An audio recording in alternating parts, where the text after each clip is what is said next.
तो देखो, मैं जो चीज़ मोस्टली सभी बच्चों से कहता हूँ, है ना, कि जब भी पढ़ रहे हो तो फर्स्ट टाइम जब सिलेबस को पूरा पढ़ रहे हो, जैसे देखो क्या मतलब होता है कि मैं एक सवाल, मैं ये बिलीव करता हूँ, देखो नंबर ऑफ क्वेश्चंस एक क्लास में बहुत ज़्यादा प्रैक्टिस किए, लेकिन हर एक क्वेश्चन का जो वॉल्यूम है वो इतना छोटा है कि उसमें खास इंटीग्रेटेड कॉन्सेप्ट डिस्कस करने का स्कोप ही नहीं मिला।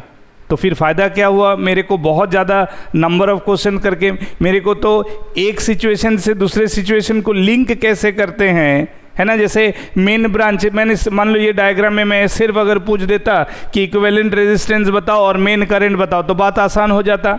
लेकिन मैंने क्या किया, इक्विवेलेंट रेजिस्टेंस के साथ साथ मैंने मेन करंट नहीं पूछा। मेन करंट तो कंपल्सन हो गया निकालना कि जब मैं ब्रांच करंट पूछ दिया, समझ रहे हो कि नहीं? तो जब मैंने ब्रांच करंट पूछ दिया, इसका मतलब ये कंपलसरी हो गया बच्चों के लिए कि हमको मेन करंट तो भाई पता करना है, नहीं तो ब्रांच करंट कैसे मिलेगा? तो इसका मतलब देखो वो हिडन हो गया कि ना पूछते हुए भी तुमको मेन करंट निकालना है।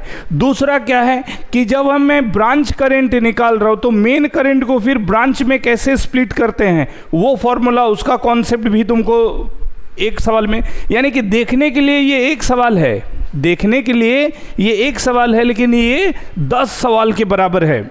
और जब तुम जेई, नीट, आईआईटी जैसे एग्जाम के लिए सोचते हो, प्रिपेयर करते हो, तो तुम्हारा मल्टीपल कॉन्सेप्ट्स को, है ना, एक पाथ से दूसरा, दूसरा से तीसरा, कहाँ इस फॉर्मूला से वहाँ जाएंगे, वहाँ से वहाँ, ये जो इंटरकनेक्शन है कॉन्सेप्ट्स का, फॉर्मूला को कहाँ अप्लाई करना है, उसके 2 स्टेप आगे क्या सोचना है, फ्लैशबैक में क्या सोचना है। पूछ रहे हैं इस ब्रांच का करंट, है ना, तुमको सोचना पड़ रहा है कि यहाँ का करंट क्या होगा।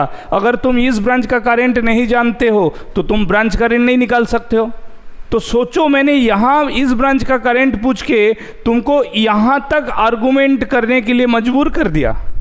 तो जब तक हम लोग इंटीग्रेटेड कॉन्सेप्ट का, डायमेंशनल कॉन्सेप्ट वाला प्रॉब्लम जब तक नहीं बनाएंगे, तब तक फिजिक्स में बाबू तुम्हारा जो क्या कहते हैं, जो जेई मेन या जेई एडवांस का जो सोच है वो आगे नहीं बढ़ सकता है।